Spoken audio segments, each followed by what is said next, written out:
When I was younger, I thought I wanted to get married to a Capon, or at least date one at the time. And if you don't know what a Capon is, don't worry, you're in for a ride. So grab your popcorns, take a seat, get water if that's what you like, and let's go.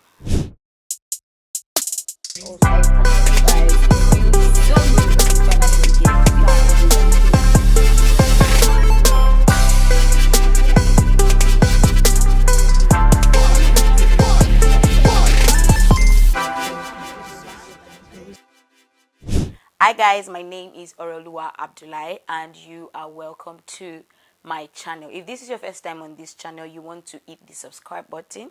I talk about a variety of things ranging from movie reviews to things bordering on digital marketing, content creation, and sometimes I just do unscripted videos like this one. If these things sound like the kind of things that you like, you want to hit the subscribe button. So like I mentioned in the beginning of this video, I said that when I was younger, I wanted to marry a Capon. The Supreme. Die together. Unmarking. Gẹ́gẹ́ bí mo ṣe ń sọ, ọ̀rọ̀ yìí ń bà mí nínú jẹ́ gidigidi gan ni. If you don't know what a Capon is, a Capon typically looks like this, or they used to look like that back in the day. One of the things that like really made me think about this is recently I just feel like I've been watching a lot of movies where we see people do things like, oh, bad boy turn good boy, somebody that was like obviously badly behaved, right? You see them turn good boy because they fall in love and all of those silly things. And I just really wanted to talk about it. So let's talk about like some social constructs when people say they want to, you know, date Capons, or why me I wanted to date Capons right back in the day. So first off, I used to watch a lot of Yoruba movies with my mom, and in some of those Yoruba movies you see stories of, you know, Capons, like girls that will come to school, to uni especially, and then there's a Capon, there's a particular Capon that like finds that like takes interest in them, and from there you begin to see them pursue the person and all of that. And at the time my little brain thought it was cute. Gratefully my little brain has matured. And then another place that I kind of got that construct from was, you know, Mills and Bones, romantic novels, because I read a lot of romantic novels while I was growing up in secondary school.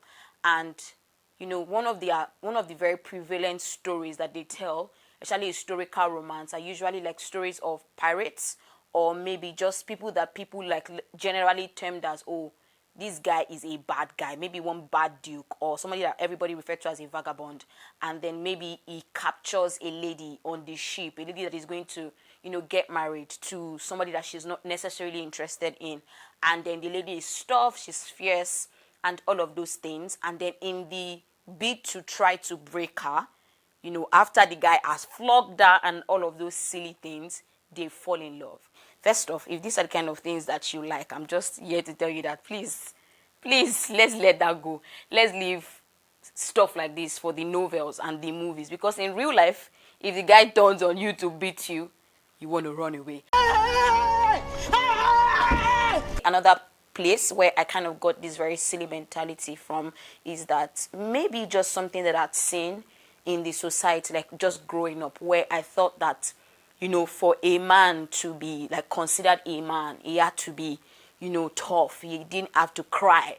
A man didn't have to talk too much. A man didn't have to be animated. If he wanted to say something, he didn't have to be that, because society felt like, you know, men don't have to show too much emotions. If you're sad, if maybe, because I mean, even in the movies, not just Nigerian movies, in fact, if you're sad, they say things like, oh, man up. If they lose a parent, they say things like, man up. If you don't man up, who is going to be there for your sisters? Who is going to be there for your siblings? And even just the way that we see families, some families treat the male child. You see them treat the male child like a little bit different from the female child. For the female child, it felt like, okay, they needed to cater to, you know, all of their very needs. And for men, it felt like, okay, men could literally take care of themselves. So I think these are like some of the major things that maybe factored my thinking to think, okay, I wanted to be with somebody that was tough.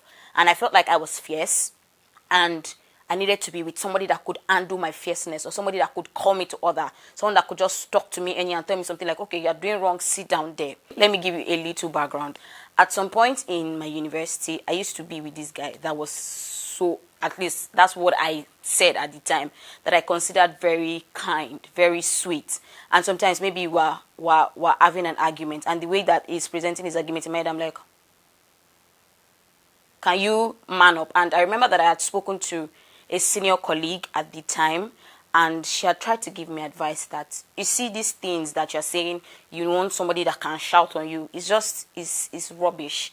Because at the end of it, when it comes down to it, you want somebody that is properly in tune with their emotions. Now, which is going to take me back to, like, just briefly talking about that pirate story. Now that I'm looking back on that pirate story, I don't think there's nowhere in heaven where I consider that cute, because why would you even flog a woman to begin with? Even though in all these books they will say the guy was feeling sad while he was flogging a girl. First, why would you even do that? Why are you even a pirate? I know that life is hard and people go through very terrible things, but your decision in terrible situations, it kind of reflects who you are. Just really, basically, this thing just points us to, like I said, many things that society has just dropped in our head, things that we think, okay, and so many times we don't even necessarily know that some things that we do, some things that we say that we like, that what exactly is the root cause of this, thing that I'm talking about. Really, when I had this video, when I planned out to make this video, I really just wanted to come here, sit down and laugh over some silly things that, I did, like, while I was younger.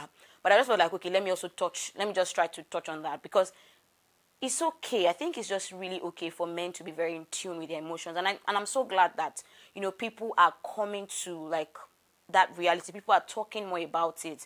And that's why don't let me even get started on that. That's why, like, on International Men's Day, when they tell men things like, oh, you need to show emotions more, and then there will be some men throwing fits. But at the same time, I'm just glad that we are talking about it, that men don't have to be, defined by some social constructs. And even ourselves, like, sometimes our specs, we need to check it. It's as little as maybe you think that your spec is being somebody that is TDH, tall, dark, and handsome. Now, I'm sure that if I begin to ask, like, a number of women that will watch this video, what's your spec? That's usually, like, the first thing that we say. And I'm not even saying that that's a bad thing. I mean, there's nobody that wants to end up with someone that they don't find attractive, at least to some great level, to some extent, right? But, at the same time, you just want to ask yourself, when you're saying that, okay, there's this particular way that you want your man to look like, you want to ask yourself, why? Is it because you've seen too many pictures on social media? Is it because I mean, these things that I'm saying, I think those are the things that I just used to really, like, hold on to back in the day. I would say, if my husband is not 6'2", 6'3", and then one day I just genuinely had to ask myself that, why? And to be, like, my husband is actually pretty taller than me. My husband is even pretty tall. But back in the day, my standard of tall was, like, you must be 6'2", and all of those silly things. And I think one day I just had to ask myself that, why? Where is this one coming from? Is it something that you really like, or from social media, or you want to just appear picture perfect, to people on the gram? I don't know. I feel like I've circled back to, like, another point entirely. But majorly, I just want to say, like, this is one very weird thing that I used to think about back in the day, where I'm imagining myself with the Capon. I feel like I'm even dressed to fit the situation. This is usually how Capon babes used to look back in the day, where where they are with their husband, and then the guy is tying bandana, tying handkerchiefs, and all of that. Let me know some things that you had in mind back in the day of how you wanted your partner to be, or the kind of qualities that you wanted your partner to be, and weighing it to compared to, like, how you are now. And if just weigh it together, tell me what you think. Maybe what would you say that your spec back in the day has changed from how you are now, or just, let me know in the comment section. To just round off this video, I'm going to read something that I found on Quora. So somebody had asked that, is it bad to call yourself a soft guy? So this person responds this way: I'm curious as to what you mean by soft guy. If you mean sensitive, tender-hearted, and not necessarily interested in what society has decided are conventional male pursuits, then no. The world has space for all genders to fully express themselves and be who they are, regardless of silly gender role norms. Thankfully, ideas about this are shifting. So, and if you are a guy watching this video, I'm just here to tell you that it's okay to be in touch with your emotions. It's okay to I don't want to say soft, but it's okay to be sensitive. It's okay to be tender-hearted. It's okay to use your words rightly with your partner. Ego is not going to take you anywhere, right? Thank you very much for watching this video. Let me know if you enjoyed it in the comment section. All right, see you on my next upload. Bye.